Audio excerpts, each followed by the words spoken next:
Hi, guys. Welcome to my YouTube channel where I talk to my favorite actors and filmmakers on the planet, including this man, Paddy Considine. We're about to have a chat about House of the Dragon. Spoilers ahead. Paddy, should they subscribe to the channel? What do you think?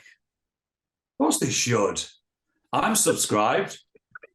Listen to this man and enjoy our chat. Paddy Considine, finally on the Happy Sad Confused podcast. It's a real pleasure, sir. Thanks, man. No, thanks for having me. So, first of all, you come not only am I a fan, but you come highly recommended. Matt Smith and Edgar Wright both have vouched for you as a good human being to me. Yeah.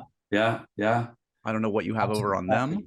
I had to smack them around a little bit to get them to say that, You tell Josh I'm good. Yeah. I smack them around a little beating here and there. Yeah. How was doing the press tour with Matt by your side? I talked to Claire Foya, who's had to do that a lot over the years, and I know it's a tough road. Yeah. How was it for you? It's all right. It's all right. It's a bit of an assault, if you're not used to doing it, and it's like retraining your brain again to try and deal with it all. It's and particularly like post the pandemic thing. I know it seems like it's fading in the distance now, but I think forgot how to behave quite a bit, and just it was really weird. But the press tour went well enough. I found it a bit odd, really, because you're there with the show, you're unknown, and there's a kind of buzz about something that nobody's seen. So you're there talking about a show that nobody has any idea if it's going to succeed or fail. You're playing some boring king as far as they're concerned, some good king who's kind of a boring guy. And you're having to sit there and tolerate all the nonsense and just in the back of your mind going, I wish, if I was in season 2, for example, it'd probably be a lot easier. Well, the good news is now you're getting a little bit of a run to get to, dig into the juicy stuff. And it's just a remarkable arc for your character and a great first season for this show. But before we get to the show itself, I just do want to mention, I see the jack-o'-lantern behind you, and I've been informed that you are a big Halloween guy. Now, my understanding growing up was that Halloween isn't necessarily as big overseas as it is in the States, but was that not the case for you? No, well, it was, obviously its roots are in Celtic. It's a Celtic thing, it went over to America. So it wasn't originally from America, Halloween. Well, we appropriated it and made it into a McDonald's holiday, like we do everything. Yeah, exactly. But if I'm honest though, when I was a little kid, it wasn't a big thing in England, but we did used to do stuff as little kids. We'd make pumpkins out of potatoes and wrap ourselves in newspaper. My mum and my next door neighbor would like wrap us in newspaper with pins and make little witches costumes when we were really little. So it was obviously around then. But I think my love of Halloween grew out of my love of horror films and also, American movies. As a kid, you'd watch films like E.T. and it'd be Halloween and you wish that it was like over here because it wasn't at the time. But it's grown more massive over the last, 20 years or more in England. I'd love to hear it. Yeah, I'd love to hear a little bit more about your horror movie taste, because Edgar was saying you're just like a fanatic for horror films, and like you're a couple years older than me, but we both kind of sound like we came of age in the 80s, and I know that there was the bit of the slasher films of the era, but then we have John Carpenter in that era. What's your Mount Rushmore of horror? What's your like top 5? Well, I love Carpenter. I absolutely love Carpenter as a filmmaker. I think he's amazing. What an amazing body of work in that period of time from Halloween, onwards. But something like Edgar Wright. Edgar's one of those people that's a real filmo and can talk about film. And I'm not really that sort of guy. I'm not a factoid on things, and I just like the things that I like, But my first experience of seeing a horror film or a horror moment was when Salem's Lot was on television in England, and I was only a little kid, and I woke up in one of those weird deliriums, and gone downstairs, and the rest of my family were all sitting up really late watching the television. So I sort of crept into the room and sat at my mother's feet, and I'm going, what's everybody watching? Because they were just like glued to this thing.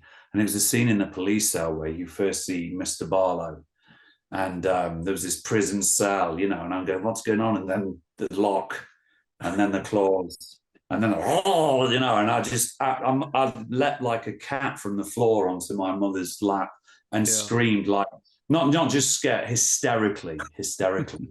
And I loved horror from that moment onwards. But I was scared of watching horror films. The first of the Halloween films, it wasn't even the original. It was on video, and it was the John Carpenter. Right. Sorry, it was Halloween 2. Sorry, okay, got it. Got it. And it was Halloween 2. Sorry, so I didn't really see the original, but I was watching that, just terrified. That was the first horror film that I braved sitting through. Actually, sat through it and thought, I'm going to try and watch this and not leave the room. So that was quite a triumph. But there was another funny one. I remember, like, at the time, because The Evil Dead was banned in Britain, and you couldn't kind of watch it on the cinema, and it wasn't around on video. So all they had was people would have pirate videos of it and have these little viewing gatherings. And I got sent to fetch my sister from a friend's house. And I walked to the house and I knocked on the door, and it was pitch black in the day. And my sister's friend answered the door and said, "What do you want?" And I said, "My mum sent me to get Mandy." She went, "Come in. We're watching something, but be quiet." And I walked in and I stood in the edge of the doorway, and I'm looking at this film playing. And again, this gang of kids are all glued to watching it. And I can see this film, and it's like, it looks blue. You know, it's got like a blue filter on it, and it's nighttime and it looks blue. And then you see Bruce Campbell and all that. And I'm going, I didn't know anything about it. I'm a kid, and I'm looking, I'm going, oh, this is blue. And I'm like, oh, this is what they must mean by a blue movie. You know, like a porno film. I didn't have any concept. Went, oh, so this is a blue movie, you know. very literal. Yeah. And then the next minute, it must have been a bad pirate. And the next minute, she shoots out the ground, you know, and he chops her head off with a spade. And I was just like, oh. It's funny because, like, I get it. I totally relate. I have those memories too of seeing, like, you know, the It mini series as a kid, of seeing The Exorcist on a late night and the edited version even of The Exorcist on like basic cable still just scarred me for life in the best possible way. But those stick with you, and it's fantastic. I'm curious, like, you actually haven't worked, like, have you ever worked with any of like the quote unquote horror masters? You haven't done like the, I don't know, the Cronenberg, the Carpenter? It hasn't happened yet, has it? No, never have, you know, never have, and probably never will, really. But it's all right, you know. Sometimes I just prefer being a fan of things, and you know, I can just sit back from afar and enjoy it. And I think, you know, sometimes when you get involved with things that you love, and you know, you see behind the curtain, and you go, oh, I kind of wish I hadn't done that now. The magic's been spoiled. And in what we do, you know, we're constantly, you know, seeing behind the scenes of it all. And I just want to keep that illusion there in some respects with some things. So I don't have a burning desire to be in a horror film or anything like that. I'm just a massive fan. That's fair. I could see you, I feel like, as a what, you got something there? Oh, I've got lots of things, lots of Halloween. What do you got? 3 little mini masks here, and I love it. All kinds of crazy stuff. I've got my Halloween 3, a Ouija board, then Trick or Treat Studios, and it's all a little bit of a mess at the minute. Is there going to be is there a Halloween night tradition? It is for us, yeah. You recognize that guy? That's amazing. This is the family support your obsessions? Yeah, they love it. Well, you know, my little daughter as well is a big fan of horror. She has been for years. She watched the Chucky films way too young, but she loved them. And the first horror film she watched was Mama. And we just walked in the room and caught her watching it. And she was about 4 or 5 years old. And we were like going, she shouldn't be seeing that. And then I was outside, you know, sweeping up or whatever I was doing in the garden. And I found a piece of paper and opened it. And it was a little drawing and a little note she'd written to Mama and thrown out her window that night, you know, to give her a message. And I went, oh, God, I might have awakened something. You know, well, she's awakened something there. But she's always been fascinated with horror herself. So, we go to all these conventions together. Oh, really? That's fantastic. Yeah. We just had a Comic-Con here in New York, so it's always fun for me to walk around that insanity. So okay, I do want to talk. Let's get into, I mean, we could talk about horror for hours, but let's talk about House of the Dragon, because it's fresh on my mind, and you have just, man, you've completed an amazing run on the show. Congratulations. Like, this is stellar stuff. I know, I don't know how good you are at taking compliments, but you must be feeling, I don't know. Tell me about this. Like, because my sense in reading about you is you are tough on yourself. How does that jibe with what people are saying about what you've done with this character, which is very positive stuff? Are you able to accept the love? That's a no. That's a no. Truthfully, yeah, it's strange. I don't know if it's part of me and part of my condition or whatever, or a condition of mine, but I just, you know, but I'll put it this way. All right, I'm not great at accepting things, but I'm okay to acknowledge that, you know, I'm rarely feel any fulfillment from anything that I do in work wise, you know. And I think for so many years I was sort of in the background a little bit, even if it was, you know, films that I made myself, and right. They were, you know, these big expressions and explorations. I still felt like I was sidelined in them in some way, and then so I think to finally sort of be in something where I feel like when I played Viserys, like a lot of things came together for me in that part. It became quite personal for me, and I think for a long time feeling sort of partially sidelined to be able to be in something like that on this scale, and for it to be global. I think it was, I don't want to call it an arrival, but there's a part of me that was always going, hello, I'm here, I'm capable of doing these things. I just want the chance. And in England, I was just becoming the guy from Dead Man's Shoes, and it'd been like that for nearly 20 years. And after a while, you got to appreciate you love the film, but I'm capable of so much more than that. But that's all I was becoming. Right. And I knew that I could do other things. I just wanted the chance. And, you know, Viserys and House of the Dragon gave me the chance. And, you know, I loved the character from the beginning, from the minute I read him. And I thought he was a massive gift. And I've said this in other interviews, but, you know, I always, in a very self-deprecating way, but I always say, who's turned this down then? Who don't want to do it? Because, like, this is great. And it's like, well, nobody's turned it down because they haven't offered it to anybody. It's yours if you want to do it. And I've got to give full credit to Miguel Sapochnik and Ryan Condal. They were the people I met first and had a conversation about it, for thinking of me for it and offering me it. I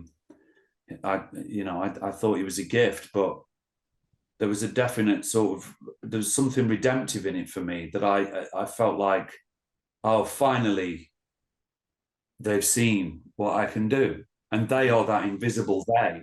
No, you know, and it's hard to quantify that, and it's hard to and I get it though, but like, yeah, because I'm sure in your brain, for those of us with active brains that think about this stuff, it's like, wait, if and when I get the shot, if and when I get that center role in the center of culture, what if I fail? What if people don't give a shit? What if, like, and then it's the good news about this conversation is, not only did people watch, they really accepted it with love. And easily not happened. Yeah, I mean, but I genuinely, that aside though as well, I genuinely loved the character. Yeah. And I worked really hard on him and put a lot into him. And George R.R. Martin's been really complimentary about what I brought to it. And, you know, it was a really tough job, but I felt that sense of fulfillment that I rarely, if ever, feel. And, you know, and I think you're allowed to feel that every now and again. Yeah. I just felt like all the hard work I'd done, I know I wasn't trained as an actor in any way. Right. And I always felt there was a part of the puzzle missing with me. I always felt like a bit of an imposter. I wouldn't go so far as to say I didn't think I had talent, because that'd be untrue. But I don't know, there's a part of me that was always hiding and holding back, and, you know, just feeling uncomfortable. And I got to a point of acting in this country, and I was going, I don't know what to do with myself anymore. I'm trying to break the mold in some way, but I can't escape my beginnings in acting. You know, I can't get away from that. And like I said, I'm capable of so much more. Well, I will say, what you're saying resonates. And I honestly, it's maybe the most recurring narrative in my conversations with the folks over the 8 years of doing this podcast, is like, I trust the ones that have the imposter syndrome, and I don't trust the ones that feel like they are entitled. I mean, as you say, you know yourself enough to know you're obviously very talented, but I don't know. We all the good ones feel enough self-doubt that keeps them sharp and keeps them, and I could have just carried on doing similar things in this country, and I could have stayed in my lane and at my level, whatever that is, like I was told once.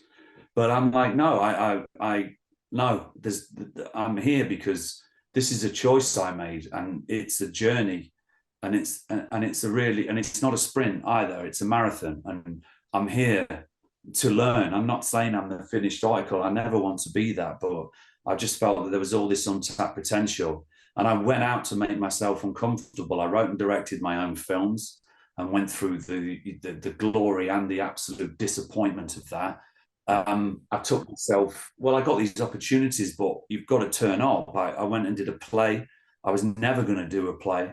We did that in the West End, eventually on Broadway. I was never going to do Broadway. That was never a plan of mine, but it came, and it was a life-changing experience. And I just feel like during that period of time, I got to have an education. I got the chance to learn a little bit more about acting, because there's this argument about natural talent and craft and things like that. And I'm like, well, if you've got some natural talent, what's wrong with kind of bringing in some craft to that?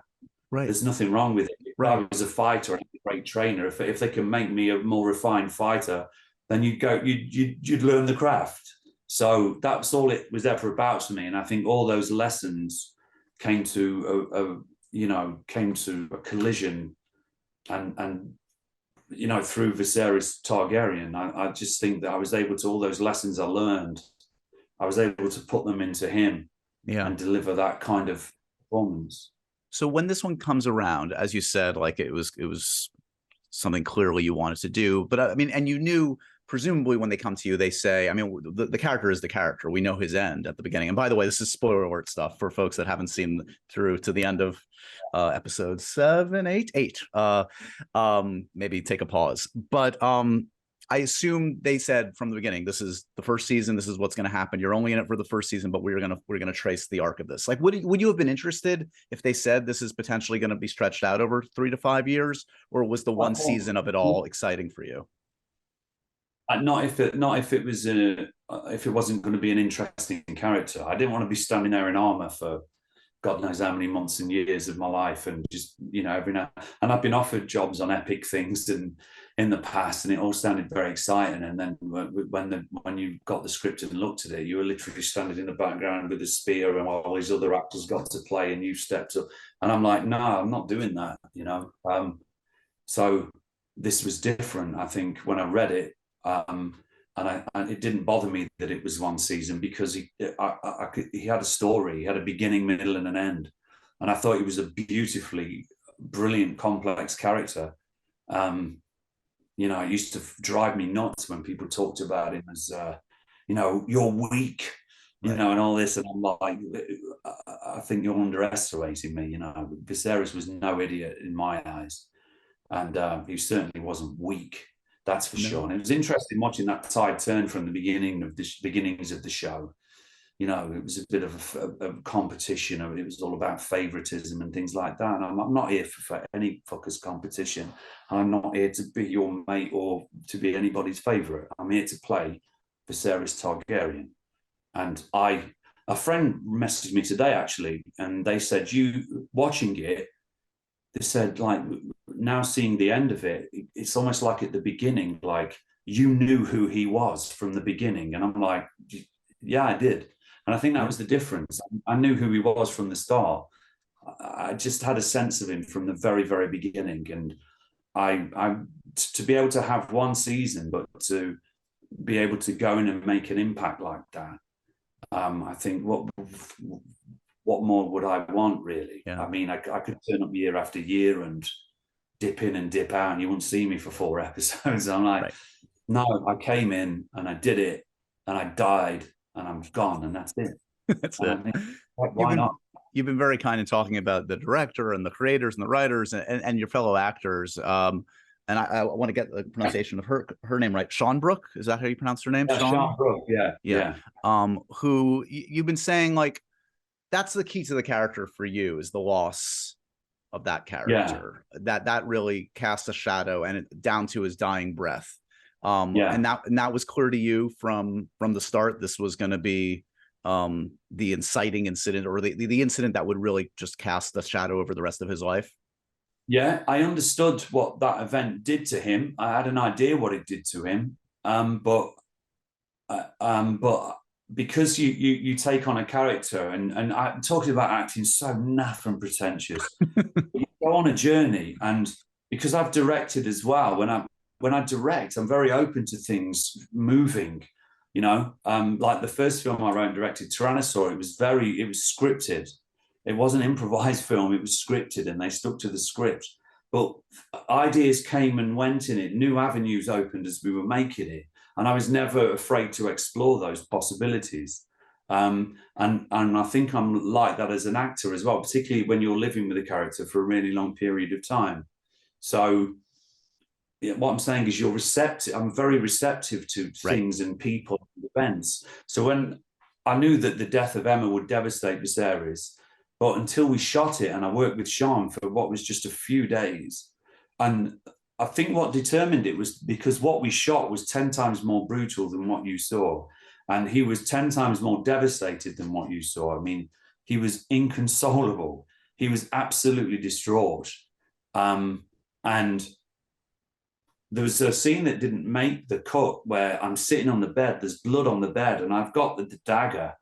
And one of the maesters brings, I don't know if he brings Balon to me, and I can't even look at him. Or I think the thing was, he comes to tell me that actually Balon hasn't lived. And so Viserys was hit with this double whack of devastation of his wife, and then the kid, you know, his son. And then there was this sense of like, you know, like that cruel twist of fate of like, I'm not surprised, you know, I'm not surprised. Resignation, but just like amused resignation. Yeah. Yeah, and they cut it, and probably rightly so, because it just cuts them to the funeral pyre. And that's probably the right choice, really. But it was just the impact of those scenes, the amount of emotion that we put into it, and the amount of effort and emotion that Sean put into it. There was such long, hard days filming, and she left such an impression with her work, even in the more tender scenes, that she left a kind of imprint everywhere. And she left this impression on me. Yeah. And it just changed the course of how I played the character. I just went, this is it. This is the thing that this man carries for the rest of his life. And this is the thing that he can't get over. And my secret then became, you know, when she's burning, it's like, I don't want to live anymore. So when he's starting to get these injuries from the throne, and he's starting to get this kind of, you know, the stuff on his back, the blistering on his back. When it starts to develop into something else, he doesn't care, because, you know, if you look at the story, he doesn't ask the maesters for a cure. He's not scared. He's not going, help me, my arm's falling off. It's everybody else going, let's try the leeches, let's try this. Oh, there's an old technique. He's not. He's just silently accepting his fate by way of punishment for what he put his wife through in those final moments. And that's how those days with Sean changed the way that I went about the character, because secretly I just went, this is a love story, and one day he'll be reunited. So by the final scene, when he's lying on the bed, and all I had in my head was that he reaches up and touches her face, and then I improvised that moment where I say, my love. And the beautiful thing as well about that episode was that they just picked up every nuance. You give good work to people, and they don't see it. They don't see the little moments. They don't see the crown falling off the head and use it. You know, they stop and go again. Whereas the accidents are where beautiful things happen. And Geeta allowed for these things to happen.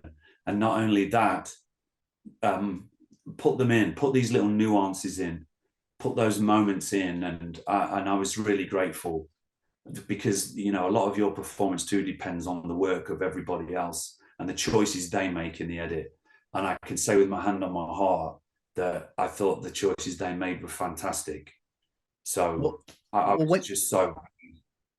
it's funny because what you're talking about, like people talk about improvisation and et cetera, but like the point is these are building on the foundation, the building blocks of the script and your actors. And the two things you've just mentioned of that deathbed moment and that, like, I'm gonna get like emotional just thinking about you and Matt, is just like such a, it says so much about that relationship, that very complex relationship that, as crazy as this story is, we all can relate to. Many of us have brothers and sisters, and it's a human extrapolation of what's on the page. It's fantastic. Well, you know, the messages I got from people who were just like, I watched my parent die, you know, and that's what it was like. And I went, well, that's what it was like for me when I watched my father die. And that's what I played in those moments. And the shocking thing was when my wife said, you've got to just see this last bit, because I don't really watch myself. And she goes, you've got to watch this last bit when you go. And I went, okay. And the first thing she put on was this image of me in the bed. And I just burst out crying. And, you know, my daughter, Frano, came over and put her arms around me. And I went, that, like, I wasn't just, it didn't just remind me of my dad. I looked the image of my dad when he was dying, you know, and that was a real shock. I didn't know it was going to be like that at all. And that was frightening.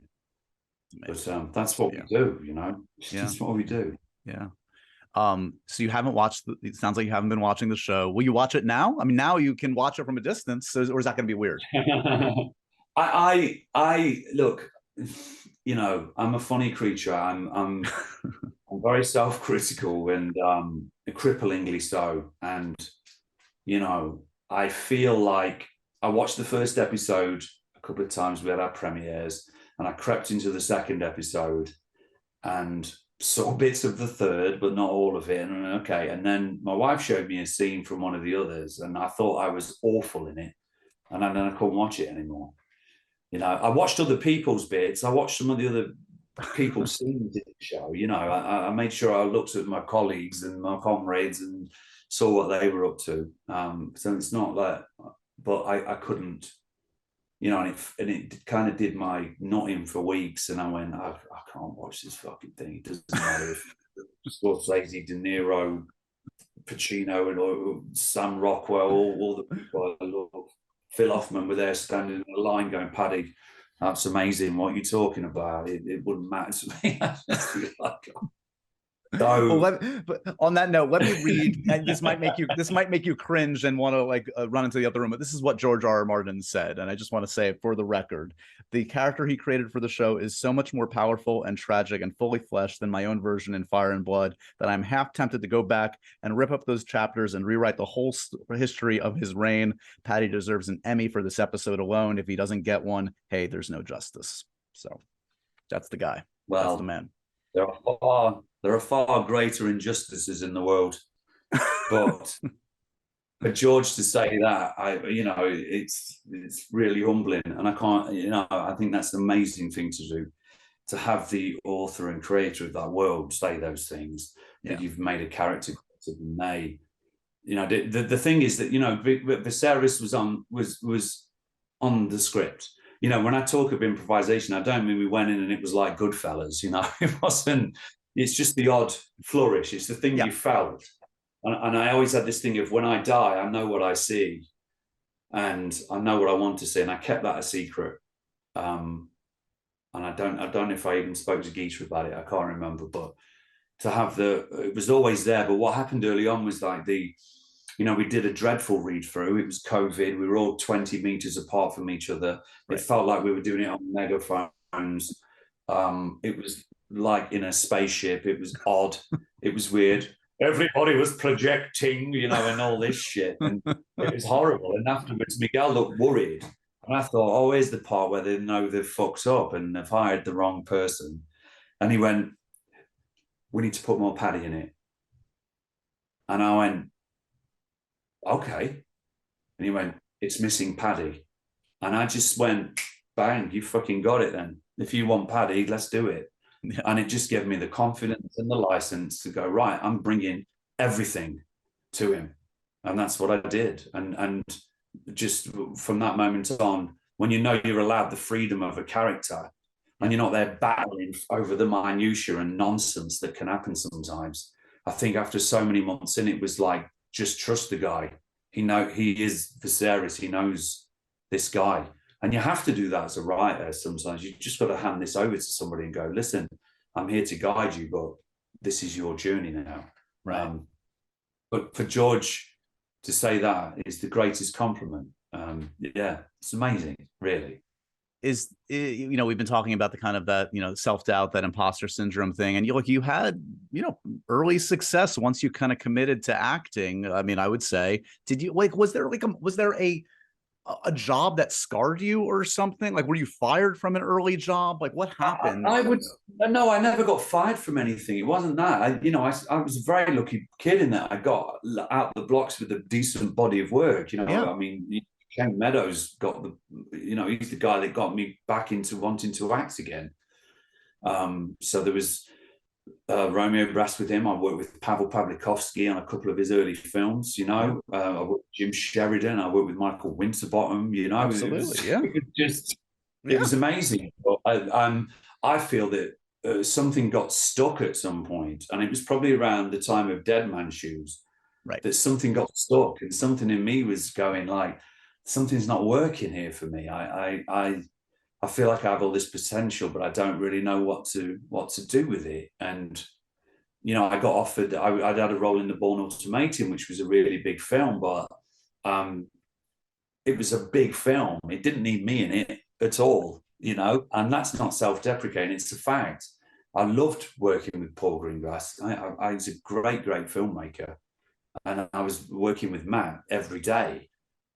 But I was playing this journalist who's sitting there watching Matt do kung fu and that. I'm going, well, I can do that. I'll help if you want. I've been fucking right.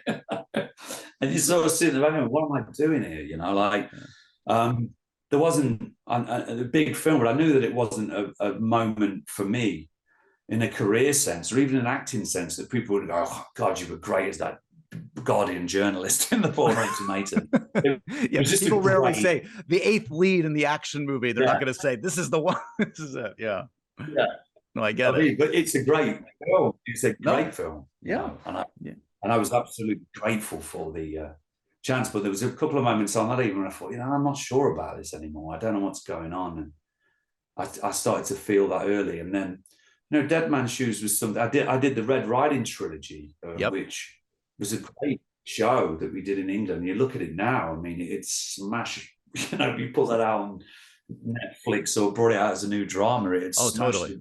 Andrew Garfield, an amazing cast. Yeah. Yeah, we had an incredible cast of everybody was in it. Yeah. We all got paid nothing.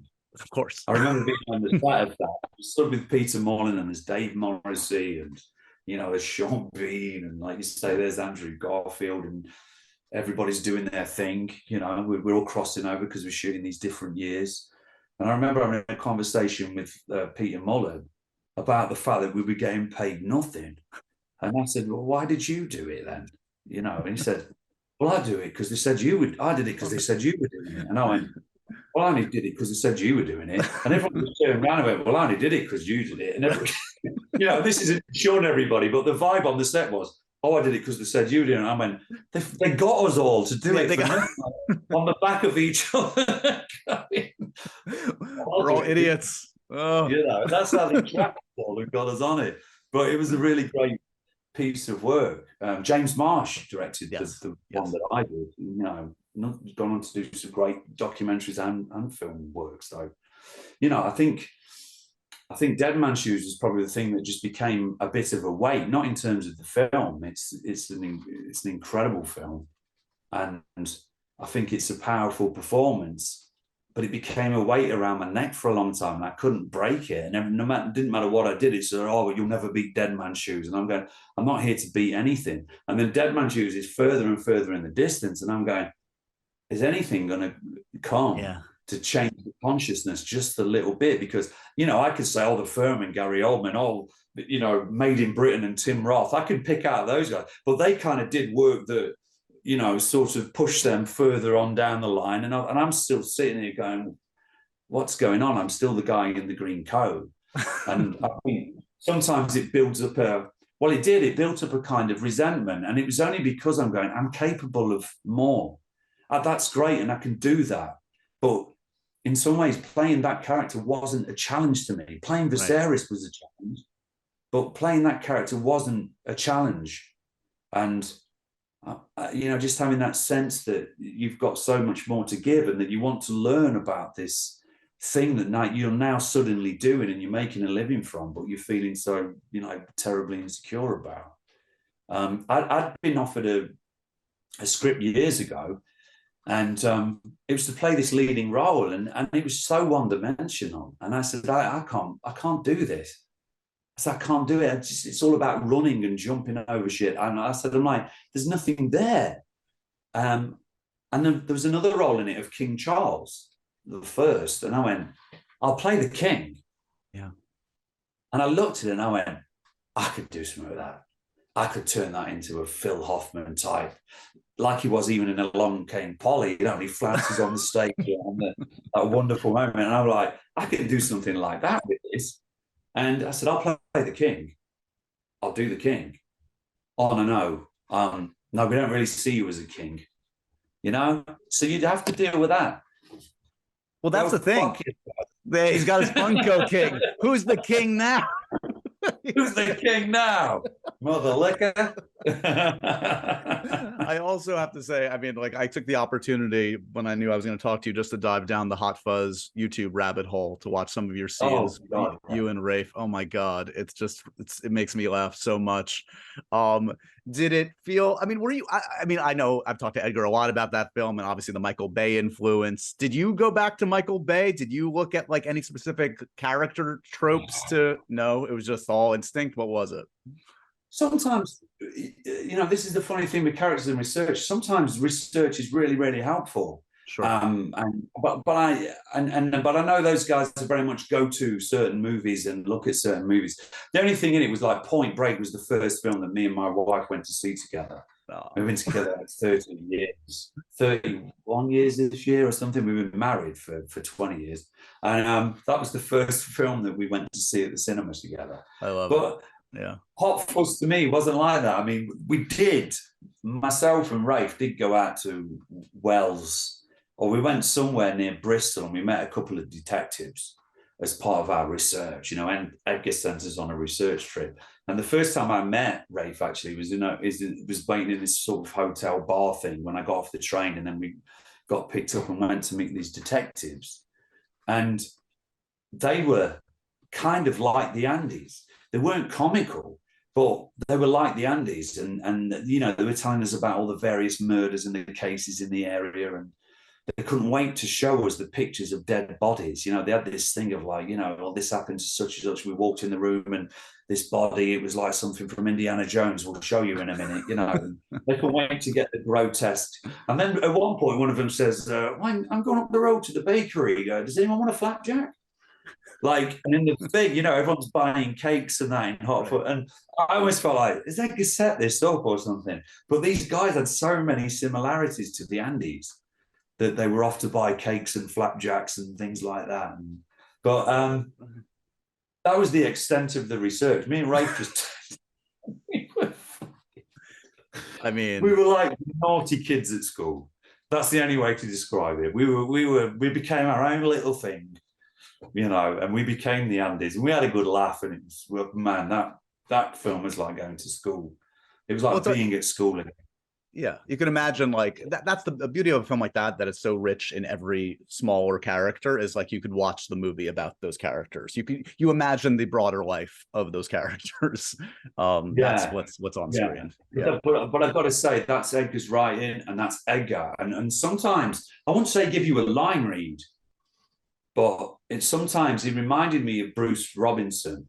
When you see documentaries talking about nil by mouth, get in the back of the van and all that, Right. Edgar would sometimes be riffing with you, and he'd say a line, and you'd go, "Oh, okay, is that how you want me to say it?" Because he's made the movies in his head already. He's got it there already. Yeah, he makes movies in his head, and it wasn't every time, it wasn't for every line, but you went, "Oh, okay," and actually, it did inform you of where you could go with the character, and then you could really go to town with all them one-liners, like, you know, you've got a mustache and all that. But what Edgar does allow for is for those moments, like, I had to laugh because in this Empire magazine poll of the best shots in Edgar Wright film, the shot from Hot Fuzz was #1, and it was like the shot where, you know, Simon and Nick are in the frame, and there's me and Rafe, and, you know, I lean out of frame and then come back in, and then he comes back. Yeah. Oh my God, you know, a centimetre less, an inch more, whatever. But it's how it's like perfect. It's just up to the gods how that happened. We both come back into frame, you know, and that got voted the best shot. And I just laughed, and I said to Edgar, I said, how ironic for all the whip pans of mad shit that you do for films, that a static shot wins the best. Just two guys coming back. I see it on Twitter every day. It's fantastic. This might be the biggest. This might be the biggest challenge for you, Paddy. Rank the Rocky films for me. Give me. I know you are an uber Rocky fan. Yeah, I love Rocky. Where do you stand? I mean, Rocky changed my life. Rocky was the film that changed my life when I was a little kid. That was the film that I watched, and I watched that very young, and I went, that's it. I'm getting out of here. I'm doing something with my life. That was it. I wasn't. Was it the film or the narrative behind the film? Because you could apply it to both. Like, both things are inspiring. Stallone's story. Yeah, absolutely. It's very much Rocky. I was like, no, you know, I want to, and that idea, you know, that I want to be somebody that's sort of on the waterfront, you know, as it origins in that, you know, I could have been a contender and all that stuff. You can see that in Rocky. And then, yeah, I just want to be somebody. And I think that's what I felt as a kid when I watched it. I used to walk around and roll my shoulders when I was walking on my own, and, you know, do a bit of shadow boxing and things like that. I loved it. I think I rank the Rocky's the best. The first one is the best. I think Rocky 2 is the second best. I think that's a fantastic film. So many great moments in it. I think Rocky 3 is third. Wow. Okay, we're getting controversial now, I think. But continue. Okay. There's no world in which Rocky Balboa is a heavyweight in that film, by the way. He looks like a light. Even so, in the commentary, they have to say, he looks like a middleweight. Someone likes going, just say that. Because they're not going to buy it. We got to own up to it. Yeah. A heavyweight. But it's a great story. And I think the great characters, great writing, brilliant acting. And then I would go from 3 to Rocky Balboa. That was a good one. Yeah. And I think the worst is it's got to be 5, right? Yeah, 5's the worst. Yeah, and 4. When I watch 4 these days, I tried to watch that extended cut of 4 with a few. Yeah, and I was like, you know, because I loved it when I watched it at the cinema. By the way, when I was in my teens, the place was absolutely. It was like being at a fight. Oh yeah, everybody went nuts. They were cheering. People were throwing coins at the screen when Ivan Drago came on, and you could see the screen go like ripple. You know, I thought, wow, this is not. I've never been in a film like that before. But yeah, 4 to me when I watched it last, it felt like a series of pop videos. Oh, it is. I mean, there are montages in there that are. I mean, it is the distillation of the 1980s in a 90-minute movie. It's barely a movie, honestly, but it's I have fond remembrances of watching as a kid. It is what it is. And do you like the Creed movies? Were you out on Creed? I didn't like them as much. Really? I didn't like them as much. No, I didn't. If I'm being honest, I don't like being really, you know, sour or anything like that, or critical of other work. But I love those Rocky films. I've got a massive Rocky collection actually, but it's boxed up at the minute. And I just feel that the heart of Rocky was all those wonderful characters. You know, of Mickey and Paulie and Adrian, and that was the Rocky world to me. And when they died, I think Rocky died, and I never quite felt arrested by what's his name, his son in it, Apollo's son. Yeah, Michael B. Jordan as Creed. Yeah. Apollo. Yeah, it's not him as an actor, man. It's not. No, I got you. Yeah. No, I mean, it's the character, as you said. We fell in love with. Yeah, I never felt that same thing. And I hated Rocky 5 when all of a sudden he had nothing again. You know, he went, and that was a pretty shit film anyway, wasn't it? Let's be honest. Yeah, it didn't ring true. They kept going vastly back and forth. His net worth would just go back and forth by such degrees every film. It was like, where are we at now? How is this working? Yeah, that's what they became. But the first few, there was really, really great heart in them and fantastic storytelling. Yeah. I'll let you go, man. I really appreciate the time. I mean, I could geek out with you Although for you want to rank hours. the Rambo film? Rambo, oh God, Rambo films? Those are few and far between, my friend. I don't know how you feel. First Blood. I have a soft spot for Rambo, the second one, because that's again a pure 80s movie. But the rest, do you know Rambo 3, when that came out, I got hold of a really terrible black and white pirate version of it on VHS. And I had a screening at my mate's house, and I charged mates £1 to watch it, to come in and watch it. So I fleeced them all I made about 5 or 6 quid out of it. And they sat there watching a black and white version of it. And the picture was jumping all over the place, and it was absolutely awful. But everybody sat through it, pinned to it. Hopefully it'll be better in black and white. Yeah. Congratulations. What's that? I said it's classic in black and white. Well, everything becomes classic in black and white. Yeah, that's how you do it. That's why the only, you've probably heard the only slight criticism of your show is like one of the episodes people are like, it's too dark, I can't see it. It's classier that way. Just make it darker. It's classy. Just make it dark. They do make things too dark these days. It is true. And my wife even said that, actually. She can't see anything. And I went, just lean in. It's like when people come up to me and complain to me about the title music. Oh, why haven't they got new title music? Right. Going, you fucking know, mate. What do you want me to do about it? Hang on a minute, I'll just give them a ring and let's find out. Just don't. I don't know, mate. Let's see the Funko doll one more time before we go. I gotta see this is a big moment. I got one of these. Look. Congratulations. I definitely can. I would, if I were you, I would have a wall of those. That's amazing. I hope they bring a variant out with his mask and things like that. And what else have I got? Oh, I've got my dragon. The only thing I was given this. I say I nicked it from the set. I did nick a couple of these, and they asked for them back. And one of the props guys went, I'll lose my job. And I went, oh, bro, listen, man, no, listen, I'll get them back to you ASAP. I thought, I won't miss them. And they count everything. So all I got here out of this set was this lovely dragon from my model of old Valyria. That's all I came away with. No mask, no staff, no mask, and I got a coin. Okay. You won't see what's on it. That's the dragon crest, and that's me when I'm young with no beard. And I haven't even got Targaryen long hair on it, so I don't know what that's all about. It's supposed to be me, but you don't look anything like me. Where's the wig? Did you burn it at the end? Did you just as a symbolic gesture? Have you got a minute? Yeah. Have you got a minute? Yeah. I got nowhere. Yeah. Okay, one sec. Drum roll. I'm excited. For those listening to the podcast, Paddy is retrieving something of unknown origin. I'm staring at his Ouija board and his Halloween spread. The man is legit.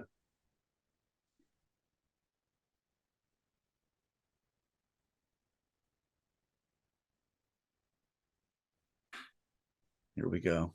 Drum roll.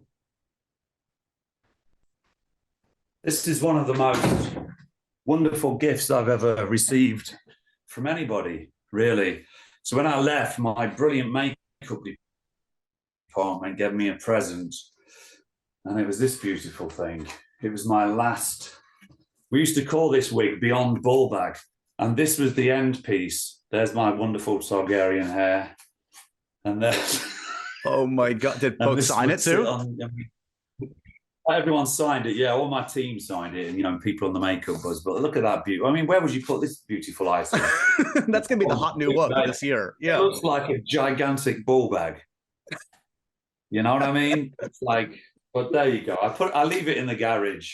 I love it. Oh my God! Is that the last look? Is that the final stage of our friend? This is the final head. R.I.P. Viserys. He had a good run. He managed to amazing, keep man. A little bit of that beautiful golden hair there. Look at that. Just a little bit.